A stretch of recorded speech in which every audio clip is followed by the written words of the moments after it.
मीरा जी निरंतर अपने गिरधर गोपाल का स्मरण करती और उस समय जब वे भाव की दशा में होती तब आकाश की ओर निहारती और श्याम वर्ण आकाश को देख करके मानो उनके मन में यह भाव जागृत होता, यही मेरे श्याम सुंदर हैं।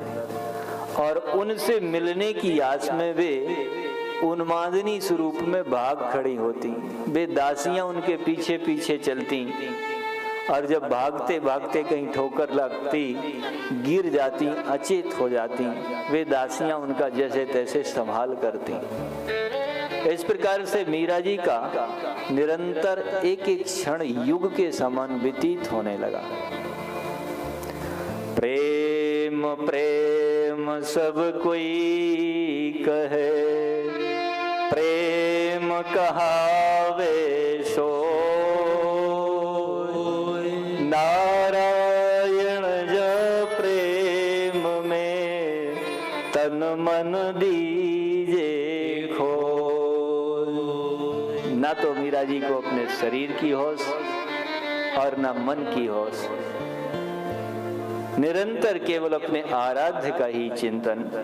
और इस प्रकार से उनकी व्याकुल दशा को देख करके दासियों की घबराहट। एकांत में जब कभी मीरा जी को थोड़ा सा होश होता, उस समय वे दासियां रो रो करके उनके चरण पकड़ करके प्रार्थना करती कि आप अपने शरीर की कुछ तो संभाल करें, हम लोगों के लिए अपने शरीर को ठीक रखें।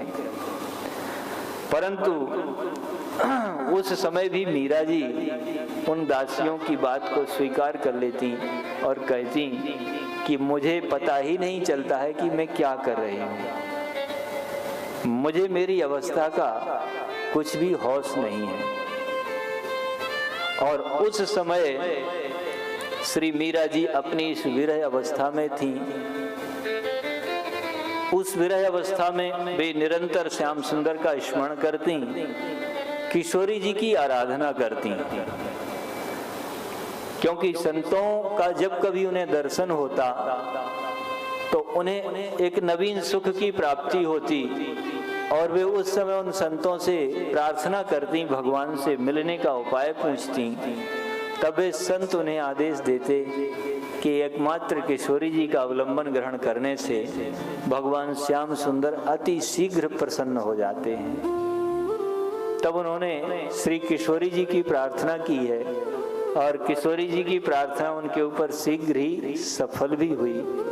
क्योंकि जब एक बार श्री मीरा जी वहाँ रात्रि के अवसर पर बड़ी बेचैनी के साथ तड़प रही थीं और बारंबार क्रंदन कर रही थीं, हा कृष्ण, हा मुरारे, हा गिरधर, बार बार रो रो करके भगवान को पुकार रही थीं। उसी अवसर पर उन्हें उस अचेत अवस्था में कुछ तंद्रा आती है और वे अपने आप को भगवान के पास अर्थात श्री गोलोक बिहारी जी के पास जाते हुए महसूस करती हैं।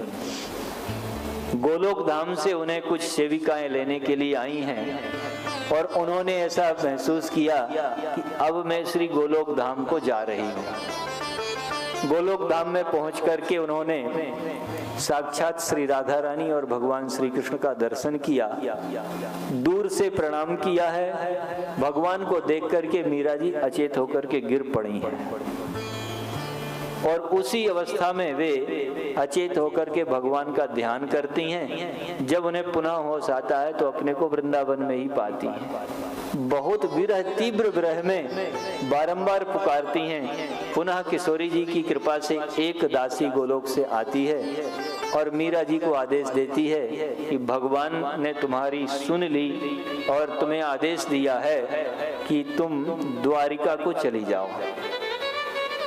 और उनके आदेश को स्वीकार करके श्री मीरा जी श्री किशोरी जी को प्रणाम करती हैं और द्वारका की ओर प्रस्थान करती हैं। इस प्रकार से श्री मीरा जी द्वारिका पहुंचती हैं और द्वारिकाधीश भगवान का दर्शन करती हैं।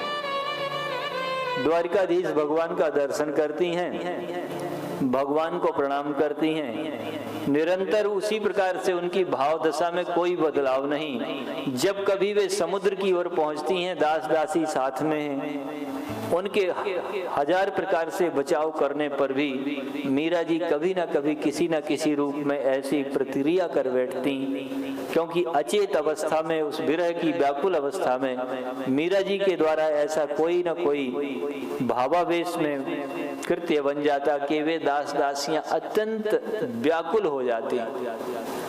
और एक दिन वे मीरा जी समुद्र की लहरों को देख करके समुद्र को साक्षात भगवान नीलमणि समझ करके समुद्र में कूदने का प्रयास करती हैं। यद्यपि उस समय उन दासियों की सतर्कता से मीरा जी को किसी प्रकार निकाल लिया जाता है और मीरा जी उसी अचेत अवस्था में जहां उनका आवास था वहां पहुंचती हैं।